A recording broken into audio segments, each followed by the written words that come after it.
crazy. It's like the whole time we all were just waiting for that fateful moment they threw down, and instead they just...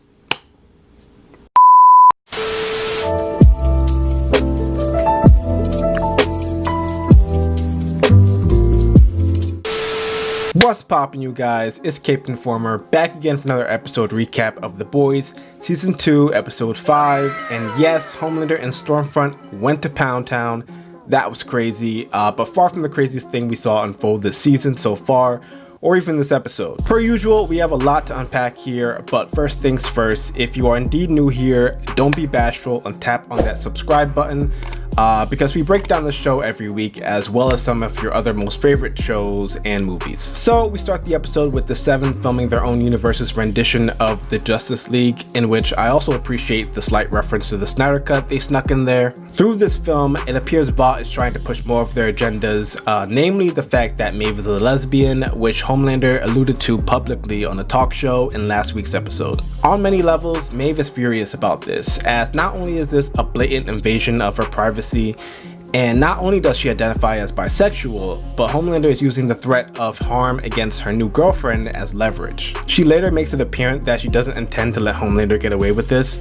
However, Homelander soon realizes he has a lot bigger issues to deal with right now. Namely the fact that he's being protested against following leaked footage of him killing a civilian in a foreign country in an attempt to subdue a soup terrorist.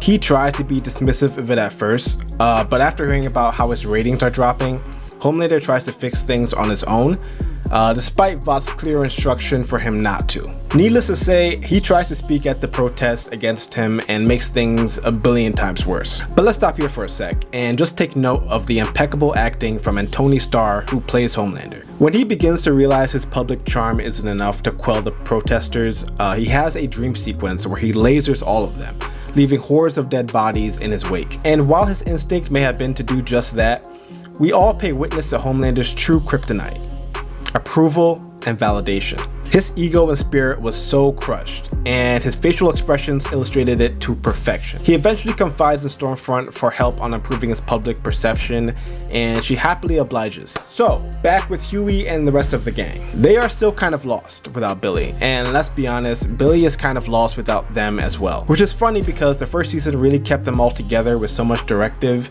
but it looks like they've just been fumbling about this entire second season, and so much of the focus is on the Soups and Homelander. Why is this show called The Boys again? Anyways, Huey and Mother's Milk track Billy down to his aunt's house, and what do you know?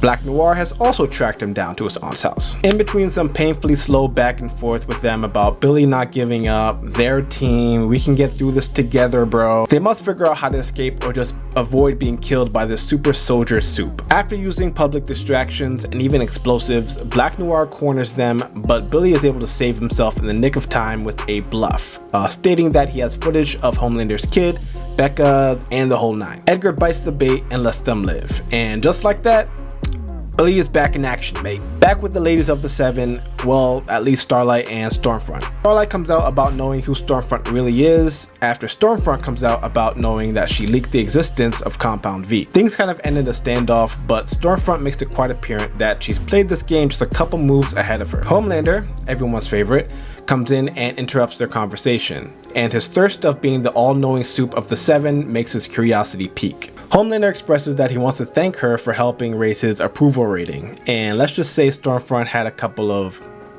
ideas. It's crazy. It's like the whole time we all were just waiting for that fateful moment they threw down, and instead they just...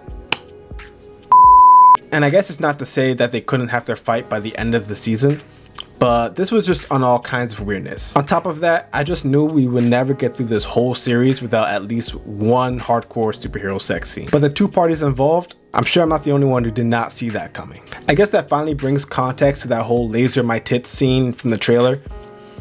You know, no, it still doesn't make any sense. So that was episode 5. I guess. I really can't guess how the season will finish, but all I know is that I need to see it through. Gots to see it through. Anyway, some other noteworthy WTF moments was the Deep's whole church rebrand that Maeve has now agreed to help him out with, most likely in return for a favor that could possibly end Homelander. They also fired my boy A-Train. I was pissed. And then racist ass Stormfront comes out of the woodwork to mock him. Totally not cool, but that's gonna do it for my episode recap and review. Guys, please leave me your thoughts on this episode in the comments below, and I'll be seeing you all back next week for episode 6. Peace!